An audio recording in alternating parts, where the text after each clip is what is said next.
తెలంగాణలో భూముల విలువ పెరగనుందా? రెవెన్యూ అధికారులతో వరుస సమీక్షలకు కారణం ఇదేనా?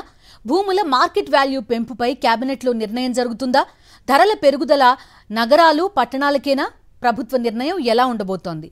రాష్ట్రంలో భూముల మార్కెట్ విలువ పెంచేందుకు తెలంగాణ సర్కార్ కసరత్తు చేస్తోంది.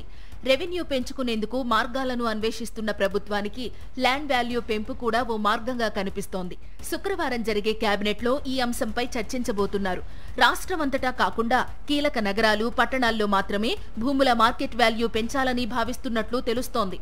ఇందుకోసమే వారం రోజులుగా రెవెన్యూ అధికారులతో వరుస సమీక్షలు చేస్తున్నారు సీఎస్ రామకృష్ణారావు. కొన్ని ప్రాంతాల్లో పెంచి, కొన్ని ప్రాంతాల్లో తగ్గించే అవకాశాల్ని కూడా ప్రభుత్వం పరిశీలిస్తోందని సమాచారం.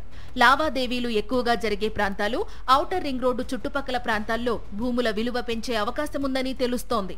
తెలంగాణ రాష్ట్రం ఏర్పడిన తరువాత 2021లోనే భూముల మార్కెట్ వాల్యూ 20% పెంచారు. 2022లో కూడా మరో 30% మార్కెట్ వాల్యూ పెంచుతూ గత ప్రభుత్వం నిర్ణయించింది. గత ప్రభుత్వం 2 సార్లు పూర్తిగా అధ్యయనం చేయకుండానే నిర్ణయించిందని, ఈసారి అలా కాకుండా ఇప్పుడు రాష్ట్ర వ్యాప్తంగా అధ్యయనం చేసి పెంపుదలపై నిర్ణయం తీసుకోవాలని కాంగ్రెస్ సర్కార్ భావిస్తోంది. తెలంగాణ రాష్ట్రం మొత్తం విస్తీర్ణంలో దాదాపు సగం వరకు పట్టణాలే ఉన్నాయి. దేశవ్యాప్తంగా మార్కెట్ వాల్యూ పెంపునకు ఆయా రాష్ట్ర ప్రభుత్వాలు తీసుకుంటున్న ప్రాతిపదికలు ఏంటనే అంశాలను పరిశీలించాలని అధికారులను ప్రభుత్వం ఆదేశించింది. పలు రాష్ట్రాల్లో అధ్యయనం చేసిన అధికారులు మహారాష్ట్ర, కర్ణాటక తరహాలో ఇంప్లిమెంట్ చేసే విధంగా నివేదికలు సిద్ధం చేస్తున్నారని సమాచారం.